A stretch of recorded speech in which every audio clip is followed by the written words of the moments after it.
Hello everybody and welcome back to a brand new episode of our NASCAR 25 career mode here on the channel. I hope you're all having a great day. Today we are going into North Wilkesboro for the All-Star race, but there's a problem.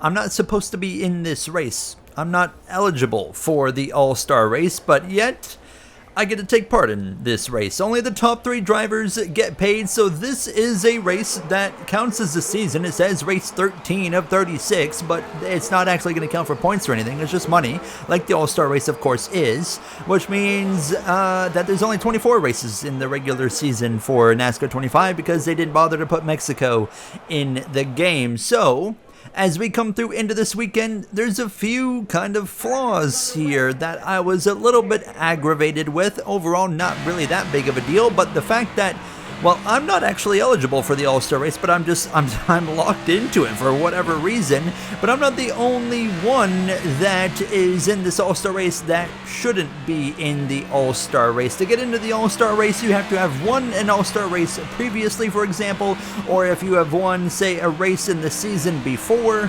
So in this timeline, we're in 2025. Anybody that won in 2024, they're locked into the All-Star race, for example. But there's drivers on top of me being in here also that should not be in this All-Star race, including the number 99 of Daniel Suarez, for example, and I'll show you guys a few more names here in just a moment. But here in practice, so you actually pretty happy with the car. We didn't bother bringing any upgrades into the car this weekend because of the fact that it's just the All-Star race. It doesn't count for anything other than money, so I wasn't too worried about how fast this car was going to be. But looking at some more names, Carson Hocevar, why is he here? Don't know.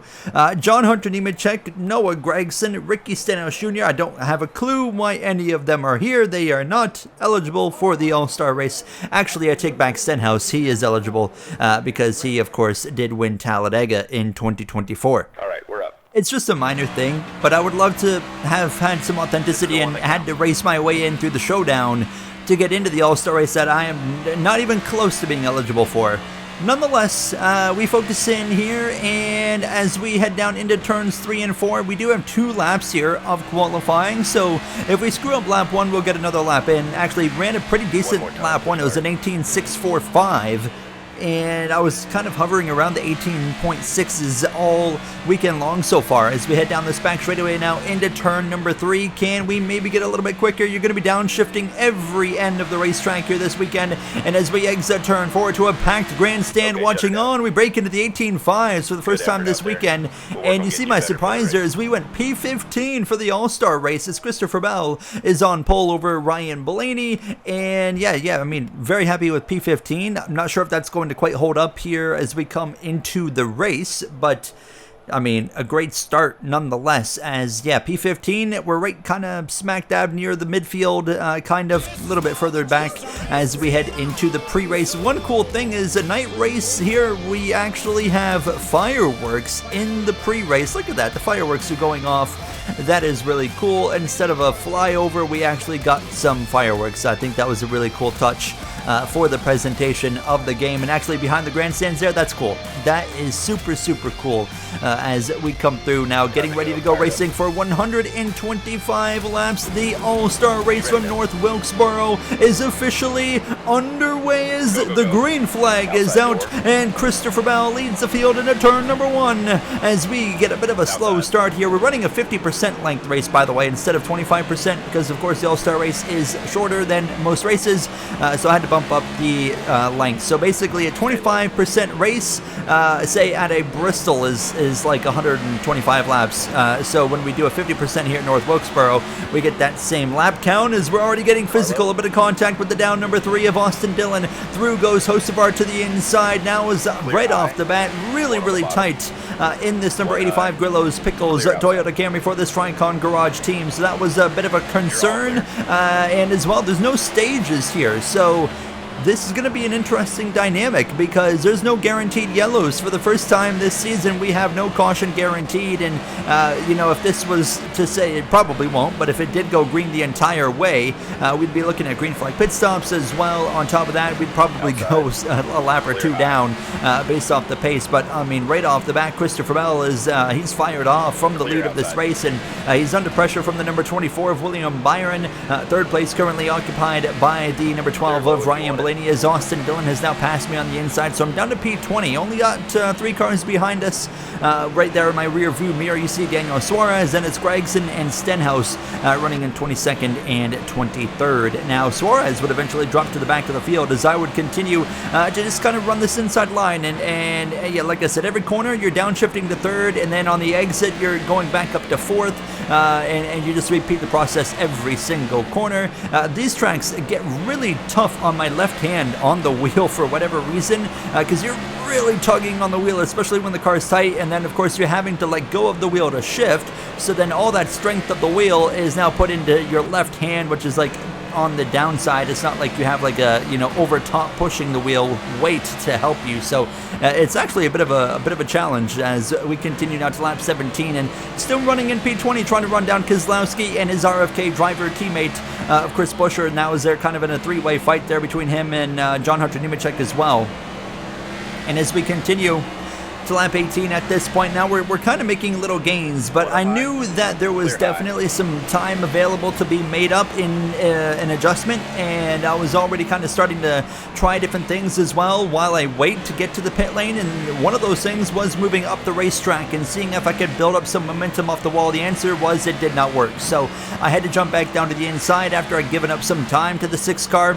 And if the AI in front of me, if they don't move up the racetrack and they run the bottom like they are supposed to, which is the fastest way around this track at a cup car at least, I just don't have the speed to really compete with them. I can kind of stick with them, but fortunately they do kind of move around, search around a little bit, and those are the opportunities that I pounce on when they do that, to be able to kind of make up some ground on them. As we are already on lap 30, and look at the track map, Christopher Bell is only about half a straightaway behind me, so if we don't get a caution, we are going to be put 1 lap down right off the bat. So, I mean, we're not far away from pitting. You can go about 45 or so laps, maybe a little bit more, on a full tank of fuel on 4X wear. So we are getting ready to pit here shortly. And as we cut to lap 36, approaching 37, unfortunately, I am now next in line to go a lap down to the DeWalt number 20 Toyota Camry of Christopher Bell. So I know at this point, I don't think a caution's coming to save me anytime soon, it seems like. So we're going to be going a lap down to that number 20. I mean, we first of all, we shouldn't even be in this race, so the fact that we're beating anybody is already a privilege, as we now cut to lap 42, and sure enough, that DeWalt Toyota, he is right behind me. Actually, we could stretch this to about lap 50, so no matter what, it's a 2-stop race, and I decided we're going to pit right here. So we're going to put 2 cans of fuel in the car, we're going to put 4 tires on, we're going to make some adjustments, go down to 49.0, so a full click down, and then we're going to take a little bit of PSI out on the right side. Tires go from 25 to 20 PSI, and decided to make this pit stop right when the 20 had gotten to me, so maybe I can do the undercut and stay in front of Christopher Bell, and then hope we get a caution or something like that after the pit cycle runs its course. That was kind of my thinking process in coming in a little bit early, so this should also not only hopefully help us undercut the 20 if we're lucky, but I think realistically it will help us undercut some guys like Keselowski as well as John Hunter Nemechek, and maybe even like Chris Buescher or Kyle Busch. Those are kind of the 4 names I'm looking at. Bell's coming in right now, and so is Ryan Blaney, so they don't wait long at all to come in. There's the 3 of Austin Dillon, Chase Elliott as well. There's William Byron, and that's a concern because Byron was not really even close to me when I had pitted, and he was running P2, and now he is right on my back bumper. So as we come through to 47 laps in, well, there you see the leader, Christopher Bell, the net leader right here as we exit turn 2. We are going to be right here with both of them. We're 3 wide. These 2 are racing for the lead. Byron's going to be the net leader now over Christopher Bell, and we would now officially, though, pass Kyle Busch and Brad Keselowski. So we have undercut the 8 and the 6, but they've got about, 4 or 5 lap fresher tires than I do currently, so that's going to present a bit of a, curveball as well. They might have some more pace as this run goes on. Christopher Bell, he would return to the lead of this race, however, over William Byron, as they kind of use the 42 of John Hunter Nemechek as his opportunity to kind of get through as we're battling with the 3 of Austin Dillon and Nemechek. These two drivers right here, they are for position as we are already on lap 50, and Christopher Bell is taking the lead from Byron, and he is checking out as we come to lap 53 at this point, and Keselowski has actually run us down. So feeling a lot better with the adjustments in the cars, definitely freer, but still not perfect, and Keselowski is to my inside at this point now, and I'm realizing, okay, we're going to drop back down to the 19th spot. And as we head into turn 1, Denny Hamlin as well, putting us a lap down in that progressive number 11 Toyota Camry there, running in P3. Solid night going for Hamlin. But Keselowski actually jumps up to the top, and that would open the door for me to go back up the inside here on lap 56. And John Hunter Nemechek as well running the top, as Ryan Blaney right there behind us in P4. I mean, probably a little bit impatient, wants to get going. I mean, right now we have nearly run half this race without a single caution. So I'm starting to wonder if this is one of the tracks that they haven't fixed with the AI, because I have my AI crash frequency set to the same amount it's been, which was 60, and we were not seeing anything as we're now up the inside of the 42 of John Hunter Nemechek, and we'll pass him. And I mean, look at this in front of us, Austin Dillon, Chris Buescher, they're both running the outside line. That's what we want to see. That's perfect for us, but unfortunately they would jump down to the inside. Eventually Ryan Blaney, 59 laps in, finally does get to my inside, and he's going to pass us into turn number 3. So 4th place of Ryan Blaney, continuing to try and move forward. If this race keeps going green, I mean, Christopher Bell is going to lap like probably almost, probably up to like the top 5 or 6, as that we are now working on passing that number 3 of Austin Dillon here, just shy of halfway in this race, and into turn 1. He's not going to have anything for us. We will clear him up to P16. Kyle Busch, his teammate, running him down as well, just behind us now. So another spot gained as we continue to kind of just hang in there. Not the most exciting race going so far here now, as Kyle Busch, unfortunately, I mean, with fresher tires, has run me down.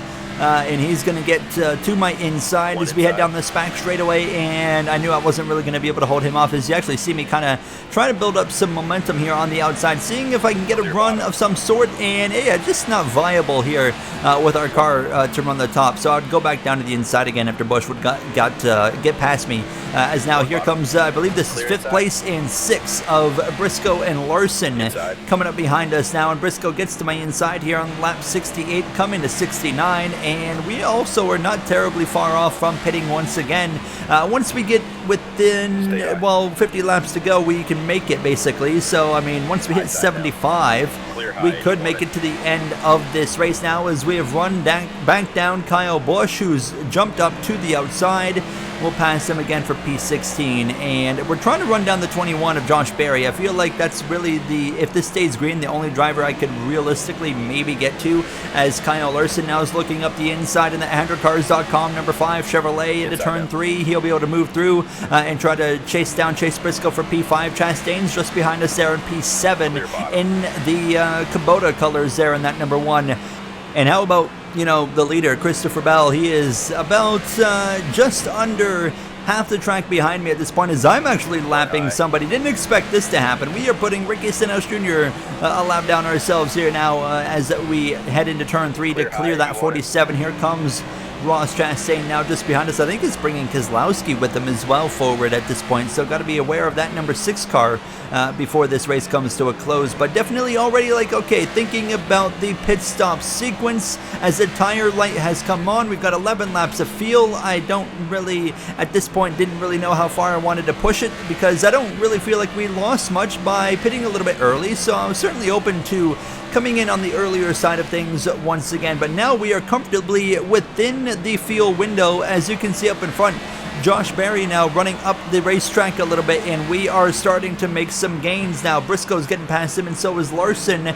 So now there's going to be nobody in between the two of us, as we would eventually run him down by the time it came to lap 88, and he's continuing to run up the racetrack for whatever reason, and that's going to allow me to slip up the inside here as we go down the back straightaway. We should be able to clear him through turns 3 and 4, depending on how much room he gives us, and he gives me plenty of room. So we clear him on the exit of 4 into P15, and then I was like, okay, I think it's time to get ready to make our pit stop. So lap 90 out of turn 2. We're not going to pit right here, but we are going to prepare our pit stop for the next lap around. It's going to be a can and a half of fuel. I would eventually actually elect to not make any adjustments at all. I did kind of consider it, but I mean, at the point of this run, later in the run, I was pretty happy with how the car was handling, so I was going to keep it the same and hope that that's going to be enough to just kind of keep us in order here in that top 15 to kind of finish off this race, as we would now actually wait till lap 92 on the exit of turn 2 down the back straightaway to come into the pits here now into turn 3,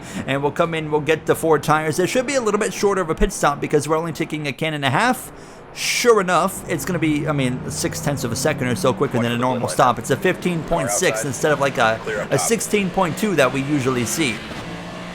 So as we get back onto the racetrack just in front of the 21, he still has to pit, so we're going to try and use as many laps as we can right here to kind of just put down some lap time. And we were getting right into the thick of things here as now Christopher Bell just hit the pit lane from the lead of this race. Now Stenos, we're going to pass him. We're actually going to split through just about there between him and Chastain. Now as I'm going to just kind of stay to the second lane here. Larson and Briscoe, they come in as well. And as we roll through 3s, Gregson's way high. We will be 3 wide middle on the exit of turn 4. Bit of contact with the 1. We slide across the nose of Gregson and we'll easily be in front of Josh Berry. You just saw him on the left side in the pits. He's just exiting now. So I think we're going to be a net P15, and honestly I don't think there's really much of a path beyond 15th for us now, as we've got less than 30 laps to go in this race now, and here we are passing Kyle Larson and Chase Briscoe. So that tells you how much time we gained by them staying out a significant amount longer than I did. But now they're going to have a bit more fresh rubber than I'm going to have. They should honestly be able to pass me pretty easily, I was expecting at this point now, as we've still got cars yet to pit. Chastain still on the racetrack now, leading this race. He would eventually come into the pits here on lap 102, so he's going to hand the lead back over to Christopher Bell. This has been a race that's gone green from lap 1, and we're now 102 laps in, and we're coming up on the final 20 laps of this North Wilkesboro All-Star race, and I was hoping for a caution, but it just doesn't look like it's going to happen. Fortunately, the track and car is pretty fun to drive, because that was the only thing keeping me engaged with this race, to be completely honest. I hope I'm keeping you guys somewhat engaged. We actually come out behind 14th place of Austin Cindric, so we were pretty close to that number 2 Freightliner Ford Mustang for Penske Racing, and thought, well, maybe, just maybe, I could try to stick with him for a moment, but he's got quite a bit fresher tire. That's just not going to be a realistic objective to set now, as I was really surprised that I was holding back the 19 in the 5, but as we came to lap 109, look who's in my mirror now, the leader, Christopher Bell.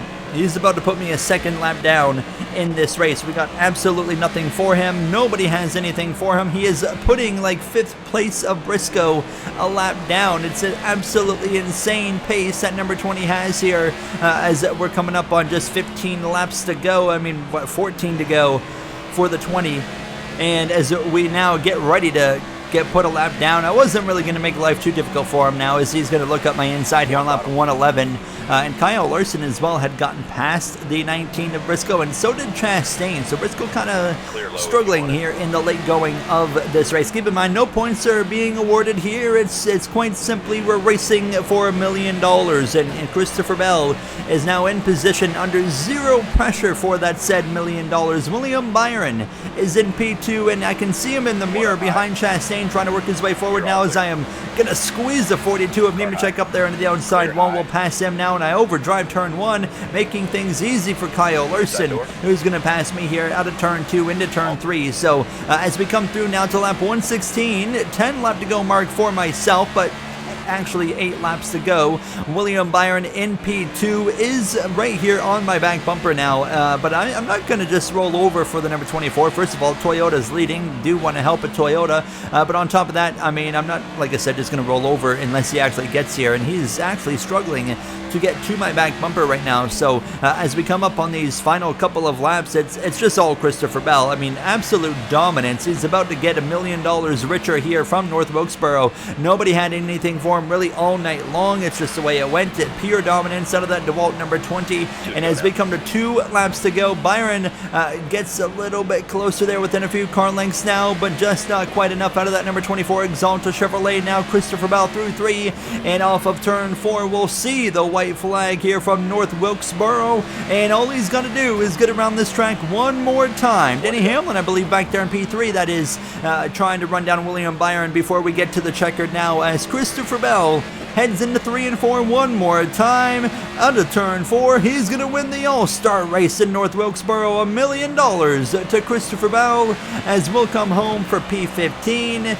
Yeah, I mean, honestly, I was just kind of glad that race was over. It was pretty uneventful, and, you know, we didn't even belong in this race. Only 4 cars finished on the lead lap of this race, by the way, and Christopher Bell won by just about 5 seconds over William Byron. Absolutely insane. That's, you know what, honestly, an argument for why I like stages in the cautions. Makes the races more interesting now. As, yeah, we take P15. Stenhouse went 5 laps down. Following today's race, we did actually make some purchases. We bought a level 8 engine that we're going to take into the Coca-Cola 600 next episode when we get back to some normal racing.